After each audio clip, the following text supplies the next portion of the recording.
何回聞いても西川さんの歌声って化け物だなっていう感想しか出てこないですね。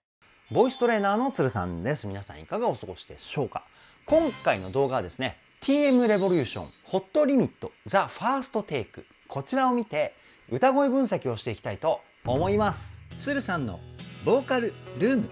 さあさあ TM レボリューションのホットリミット、僕の青春時代のですね思い出の一曲なんですよね。でザ・ファーストテイクの予告が出た時に僕はねめちゃくちゃ気になっていて、これ絶対歌声分析動画撮影しようっていうふうに思っておりました。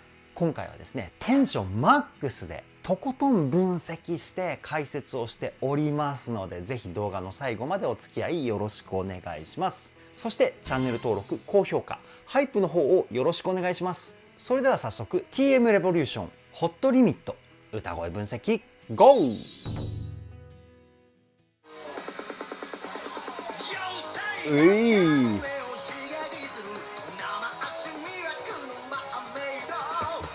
めちゃくちゃかっこいいですよね。僕ホットリミット CD 買ったんですよね。もうね当時はものすごくいっぱい聴いた曲で、その当時の声をイメージしながら西川さんの声をですね今聞いてみたんですけど、めちゃくちゃ進化してますよね。一番びっくりしたのが歌のパワーがですねものすごいんですよ。で西川さんの声の出し方はですね、肺の中の胸腔共鳴っていうところがメインの歌声です。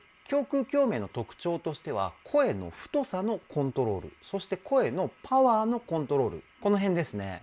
やっぱり音楽シーンの第一線で何十年も活動してる西川さんなので、体の使い方がですね神レベルですよね。で最初「Yo say」のところ、ここでビリビリとした音色、シャウトボイスを使ってるんです。これもまたかっこいいですよね。もう一回聞いてみましょう。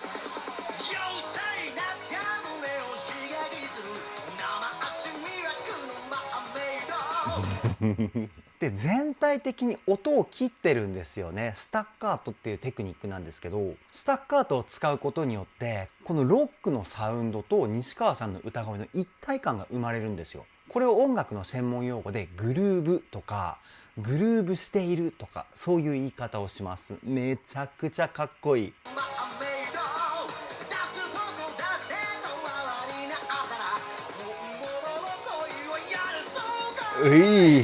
ところどころに入ってくるシャウトボイスがやっぱりかっこいいですよね。で西川さんの歌い方の特徴として口を大きく開けますよね。これがですね声の出し方的には非常に良いことで、口を大きく開けることによって言葉一つ一つの輪郭もはっきりしてきますし、口の中の空間もとても響くようになります。口の中を口腔共鳴って言うんですけど、その口腔共鳴の響きがですね増幅することによって声量のブースト、ここにつながってくるんですよね。動画越しではありますけど、ものすごい大きい声量で歌ってるんだなっていう雰囲気がね伝わってきますよね。もう一回聞いてみましょう。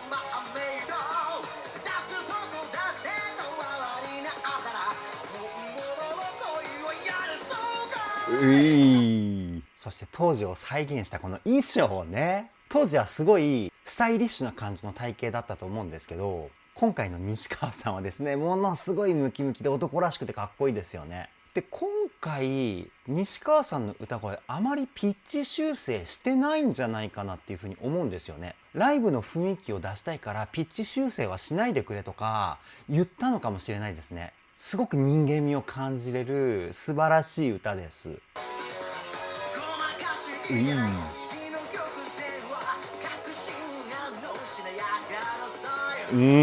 でマイクの前にですね黒い輪っかあるじゃないですか。輪っかって言っていいのかな、これ網網のやつ。これポップスクリーンとかポップガードっていうものなんですけど、これをマイクとですね歌い手の中間に置くことによって言葉の破裂音だったり息の音がマイクに入りにくいようにするために使うんですよね。ただ皆さん気になってるんじゃないですかね。ポップスクリーンに口つけて歌って大丈夫なのとか、意外にね大丈夫なんですよね。僕もレコーディングするときはポップスクリーンにですねこう口をつけた状態で歌ったりします。なんかね落ち着くんですよね。ライブハウスとかでライブをたくさんやったことのある人は、ポップスクリーンに口をつけると落ち着くかもしれないです。ライブハウスって音がでかいので、ボーカルの声をですね、少しでも多くマイクに入れるために、マイクにこう口をつけて歌う方多いんですよね。多分その癖が出てるんじゃないかなっていうふうに思います。もう一回聞いてみましょう。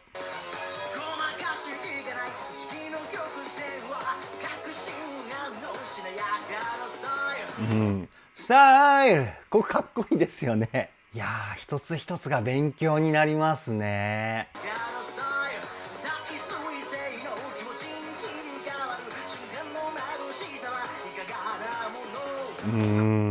やっぱ体の使い方が完璧すぎるほど完璧なんですよね。口の形だったり、腹筋と背筋の使い方、そして歌声に少しだけなんですけど、鼻声の音色も混ぜてるんですよね。これ鼻腔共鳴って言うんですけど、主に声質のコントロールだったり、高い声を出す時に必要になってくるポイントだったりします。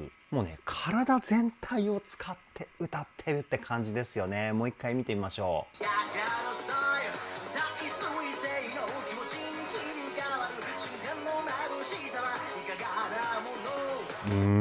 やっぱりめちゃくちゃ強くスタッカート入れてますよね。音って切らないとこの躍動感生まれないんですよね。じゃあなんで音を切ると躍動感が生まれてくるかっていうと、切った後の音っていうのが強い音に変わるんですよ。これアクセントっていうんですけど、全体的に音を切ることによって弱い音と強い音、この2つが生まれてきます。これがですね、歌声の躍動感につながってくるんですね。このテクニックもめちゃくちゃすごい。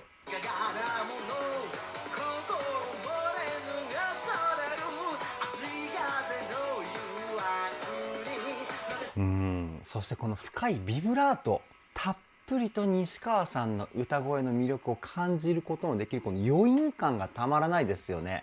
もう一回聞いてみましょう。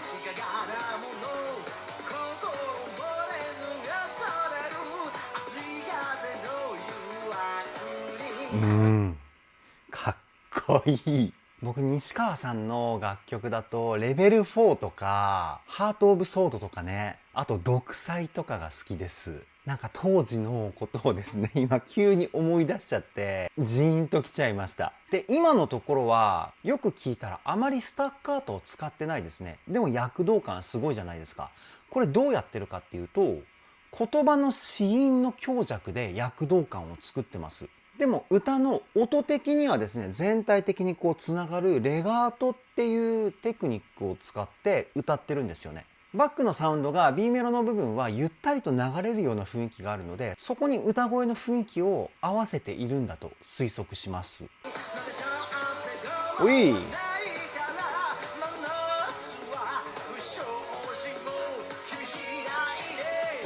かっこいいな。一つ一つがかっこいいですよね。で、今のところはですね、またスタッカートを使ってるんですよね。多分サビ前で盛り上げた雰囲気を作るために B メロの前半と後半でリズム的な歌い分けをしたんじゃないかなっていうふうに推測します。もう一回聞いてみましょう。ほら。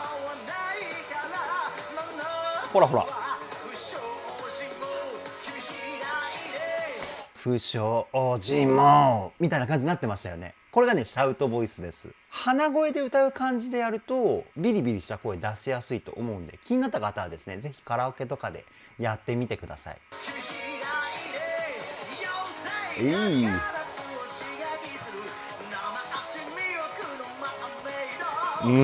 ポージングをすると筋肉がすごすぎて、なんかボディービルの大会を見てるみたいですよね。もう一回見てみましょうか。来るよ。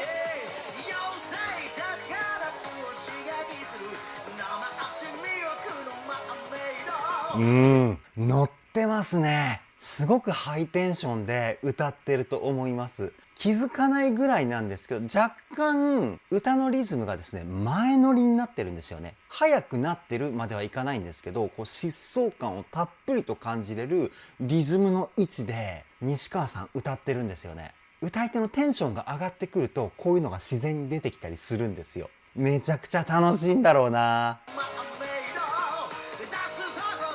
かっこいい。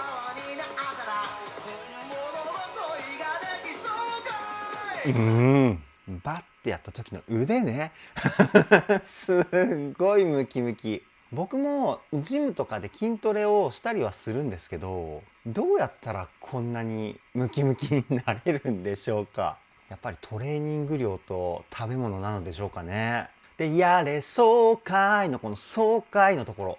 ここがですね、ミックスボイスっていう声を使ってます。西川さん、元々の歌声がものすごく太いので、地声とミックスボイスの違いがですね、ほとんどないんですけど、若干ミックスボイスの時に声が後ろにクッと下がったような雰囲気が出るんですよね。ここで僕はミックスボイスなんじゃないかなっていうふうに推測したんですけど、あとはですね、鼻に入る声の量が増えたような音色になってるんです。先ほどもちらっと言ったかもしれないんですけど、鼻腔共鳴っていうのは高い声を出す時に重要になってくるポイントです。具体的な話をすると、鼻に入れる声の量を増やすことによって高音域っていうのは地声に裏声の要素が混ざってくるんですよね。これがミックスボイスです。もう一回聞いてみましょう。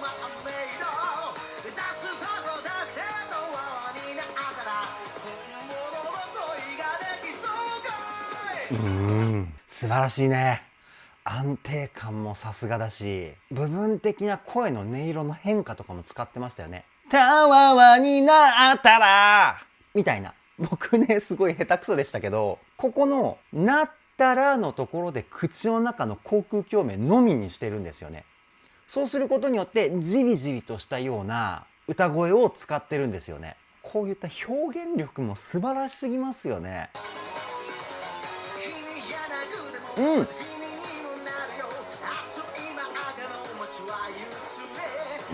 で、今のところはですね、また声の音色をちょっとだけ変えてます。先ほど言った鼻腔共鳴の音色をですね、多くしてる声なんですよね。この音域で鼻腔共鳴の音色を多くすることによって、声の雰囲気がですね、柔らかいというか優しいような雰囲気になってます。もう一回聞いてみましょう。ほら。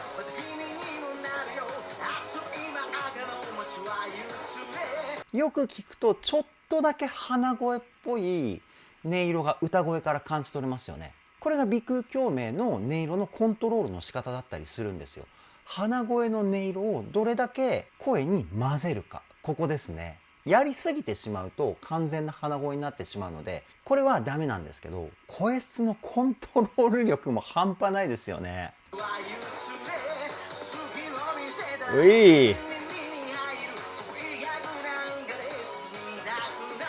で、ここでまた変えてますよね。よく聞くと、ポイントポイントで本当にいろんな声を使って表現してますよね。ここは鼻の音色をですね、少なくして、多分これが西川さんの標準的な歌声だと思うんですけど、胸腔共鳴と口腔共鳴が中心の歌声。もう一回聞いてみましょう。ほら。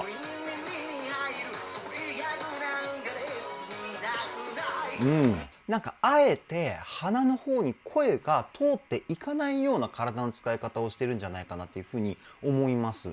今聞いてそう思ったんですけど、そうするとどういう声になるかっていうと、声がですね、こう前に突っ込んでいくような力強さが生まれてくるんですよね。いろんなボイストレーナーがですね、多分ライブではこういうふうに歌えっていう風に進めてくる声の出し方かなっていう風に思います。声は前に飛ばすんだよみたいな。歌声って前方向に飛ばすイメージで歌うと、自分が持ってる一番力強い歌声が出てくるんですよね。逆に後ろに弾くように歌うと、一番柔らかい声が出ます。声を出す方向によってもですね、いろんな声をコントロールできるので、これもね、やってみてください。おすすめです。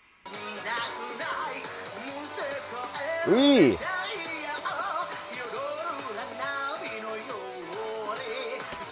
すごいね。ここでは喉の空間をですね、ぐっと広げて歌ってるんですよ。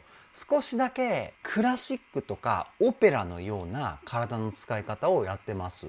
だからすごく声が太くなってますよね。ごめんなさい。すごいテンション上がっちゃった。もう一回聞いてみましょう。ほら。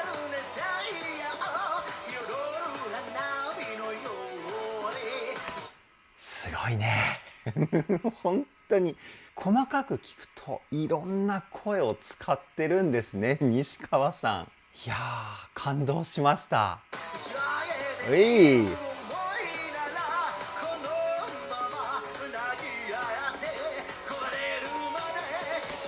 ウトボイスがまた来ましたね。めちゃくちゃかっこいいですよね、このビリビリした感じ。僕シャウトボイスそんなに上手くないので、やっぱり西川さんのこの歌い方めちゃくちゃ憧れちゃいますね。理論は知ってますよ、もちろん。ここにある仮声帯っていうところを動かしながら鼻声で歌うとシャウトボイスができます。みたいなね、こういう声。ただ歌で入れるってなると僕すごい下手なんですよね。僕もともとロックが好きだからシャウトボイスすごい練習したんですけど、未だにうまくできない。それだけ僕は難しいテクニックだと思ってます。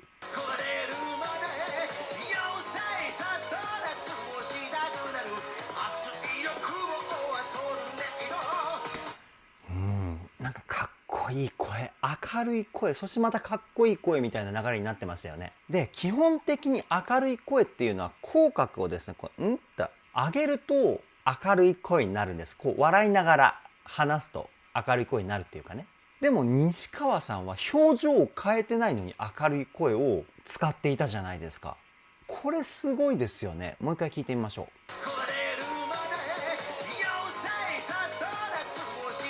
ほら、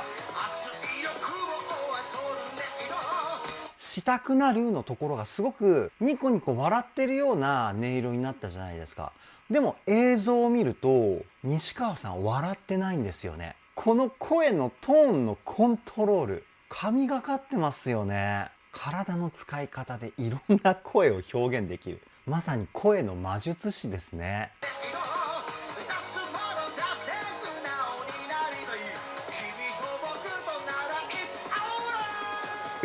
いや、西川さんのこの歌声のパワーに圧倒されちゃいますよね。めちゃくちゃかっこいいし、やっぱりこの声のパワーがあるからこそ、西川さんの歌う歌詞だったり、魅力がですね、ダイレクトに伝わってくるというか、さすがですよね。もう一回聞いてみましょう。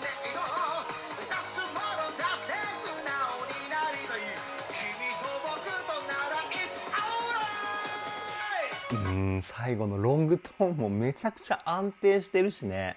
いやー、最高すぎますね。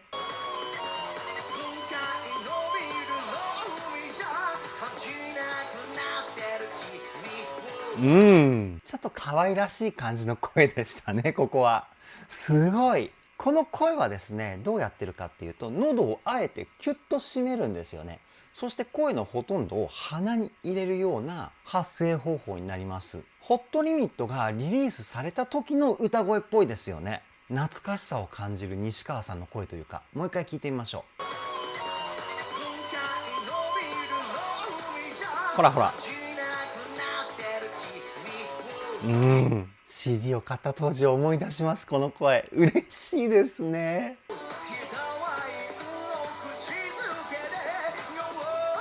も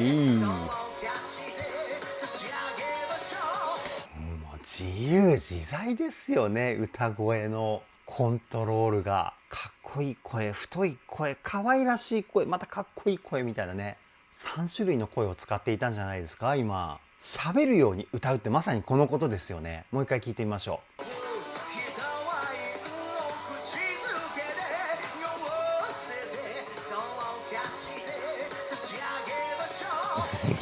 すごい。何回聞いても西川さんの歌声って化け物だなっていう感想しか出てこないですね。もう終盤になって語彙力がなくなってきてしまいました。もうね、圧倒されすぎて。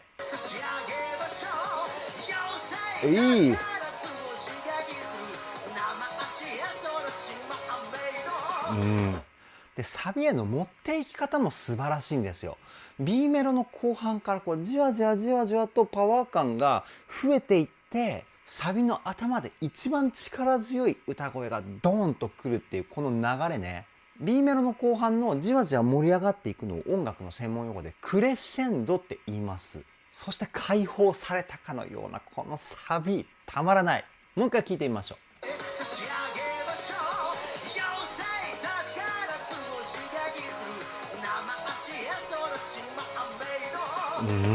やっぱり西川さんはレジェンドですよね。日本最高峰の歌声に圧倒されっぱなしです。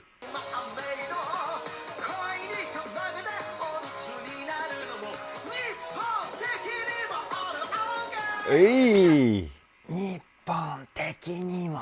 ここめちゃくちゃかっこよかったですね。歌が始まって一番力強い声。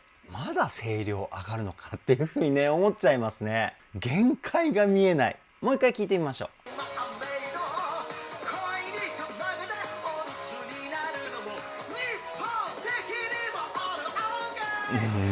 でやっぱり腕を上げた時の西川さんの腕周りだったりね、この辺とかの筋肉がめちゃくちゃ気になりますよね。ついつい見ちゃうというか。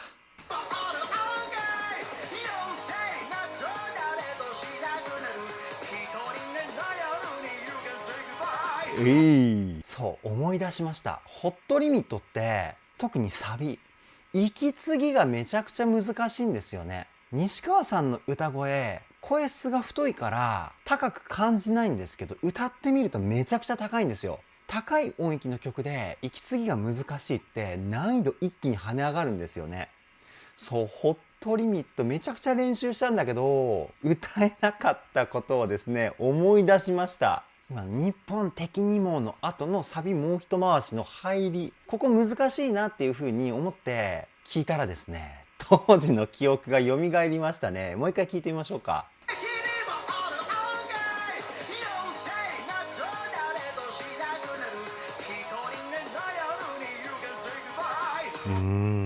すごいね。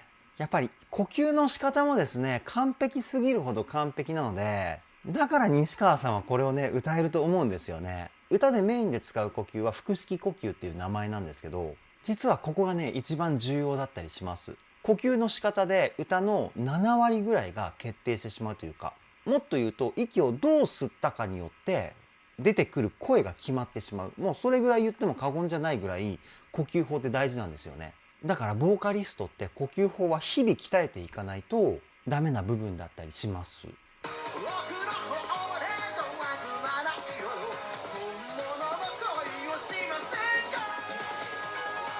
でこのロングトーンのところであえてビブラートを使わないっていうところがですね、僕個人的にはめちゃくちゃかっこいいなっていうふうに思って、ビブラートってめちゃくちゃかっこいいんですけど、言い方を変えると安定しない部分をごまかせちゃうんですよね。でロングトーンっていうのはこれごまかしが効かないんですよ。基礎的な部分が足りなかったりしたら声がって揺れたり裏返ったりするんですけど、だからボーカリストの本当の実力を判断したい場合はですね、ロングトーンをどう歌っているか、ここに注目して聞いてみるとですね、そのボーカリストがしっかりとした基礎を身につけて歌っているか歌ってないかっていうのが判断できたりします。もう一回聞いてみましょう。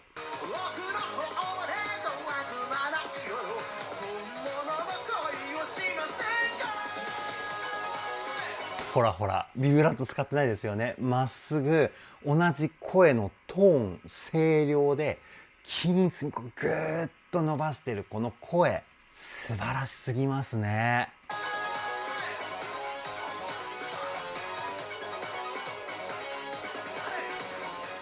いやー、めちゃくちゃかっこよかったですね。以上、TM レボリューションホットリミット歌声分析はここで終了です。いやー、最高でしたね。すごく懐かしい気持ちにもなれましたし、僕の思い出の曲をですね、現在の西川さんが歌った圧倒的歌唱力にも圧倒されましたし、終始テンションがですね、マックス状態で今回は歌声分析をさせていただきました。改めてやっぱりね、西川さんはレジェンドだなっていうふうに思います。で今回ザ・ファーストテイク1作品目なので、だいたいザ・ファーストテイクってしばらくしてからもう一曲公開されたりしますよね。もし公開されるんだとしたら、僕は個人的にハート・オブ・ソードが聴きたいなっていうふうに思います。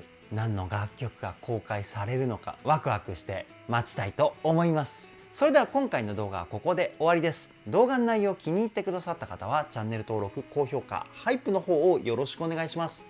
ではでは、ボイストレーナーのつるさんでした。